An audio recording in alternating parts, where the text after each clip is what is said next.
Durante las negociaciones del pago de la deuda al Fondo Monetario Internacional, Kirchner declaró: no se pagará la deuda a costa de la pobreza y el crecimiento.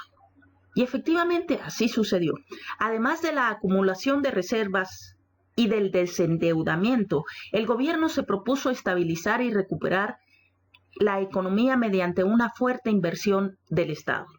En 2003, la inversión pública representaba solo el 1,2% del Producto Bruto Interno. Para 2007, el porcentaje alcanzó el 3,4%. Una de las áreas donde se registró un fuerte incremento de la inversión pública fue en la red vial.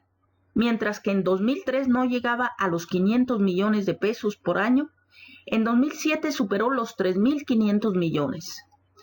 Esto posibilitó, por ejemplo, reiniciar las obras de la autopista Rosario-Córdoba, un proyecto que estaba pendiente desde 1970 y cuya inauguración se concretó durante la siguiente gestión presidencial.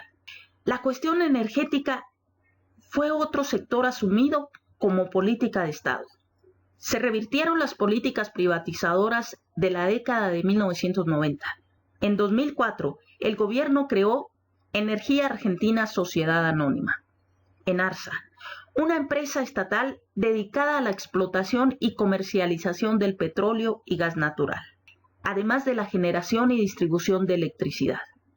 Además, la industria se convirtió en uno de los sectores más dinámicos de la economía. El crecimiento sostenido del Producto Bruto Interno, desde el fin de la convertibilidad monetaria, significó un quiebre con respecto a la etapa previa. Este proceso de reindustrialización no se limitó a los sectores basados en la explotación de ventajas comparativas naturales, sino que también crecieron algunas ramas metalmecánicas o intensivas en tecnología, como la fabricación de maquinaria y equipos e instrumental médico, junto a algunos sectores intensivos en trabajo como la producción textil. La recuperación industrial se evidenció también en el crecimiento de las exportaciones de manufacturas de origen industrial. Además, fue importante el crecimiento del sector automotriz, que pasó de una producción de 160.000 unidades en 2003 a 540.000 en 2007. Empresas privadas participaron en el proyecto de construcción y operación de usinas termoeléctricas de ENARSA. Las nuevas usinas aportaron energía al Sistema Interconectado Nacional, el SIN.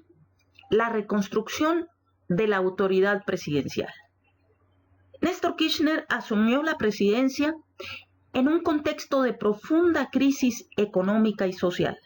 Su desafío como nuevo mandatario no solo tenía que ver con revertir esa situación, sino también con superar la crisis de autoridad institucional que se había instalado en 2001, tras la salida precipitada de la Rúa, la sucesión de 5 presidentes en pocos días y la generalización de la consigna que se vayan todos.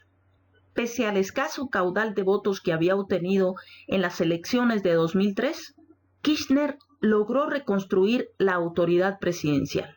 Sus partidarios y aún sus opositores supieron reconocer su capacidad de liderazgo y la audacia para tomar decisiones difíciles. 2 actitudes que le permitieron conservar la iniciativa política. En el plano discursivo, Kirchner obtuvo un amplio consenso, marcando claras diferencias con las prédicas autoritarias de la dictadura y con el neoliberalismo de la década de 1990. Esta reconstrucción de la autoridad del jefe del Poder Ejecutivo estuvo interrelacionada con el rol asumido por el Estado, mayor intervención en la economía y la recuperación de la política como un espacio de participación y militancia. Desde el comienzo de su mandato, propuso proyectos de leyes y tomó decisiones orientadas a reconstruir al Estado y a reinstalar la intervención estatal en distintos planos de la vida social. La reforma de la Corte Suprema. De manera sorpresiva, el presidente Kirchner anunció la reestructuración de la Corte Suprema de Justicia. Había una opinión muy extendida en la sociedad respecto de que se trataba de una corte adicta al menemismo, por lo que la decisión del gobierno fue muy bien recibida por amplios sectores, incluso por aquellos que no habían votado a Kirchner, al que cuestionaban por sus vínculos con el aparato del Partido Justicialista.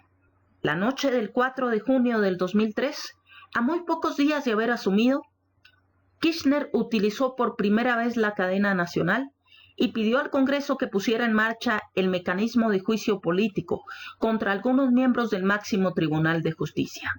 Ante este panorama, algunos integrantes de la Corte presentaron su renuncia.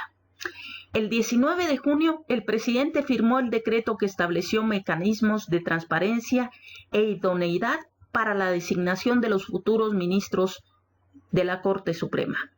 En octubre, Eugenio Raúl Zaffaroni se convirtió en el primer juez en ser designado a través del método público de nominación para formar parte del máximo tribunal.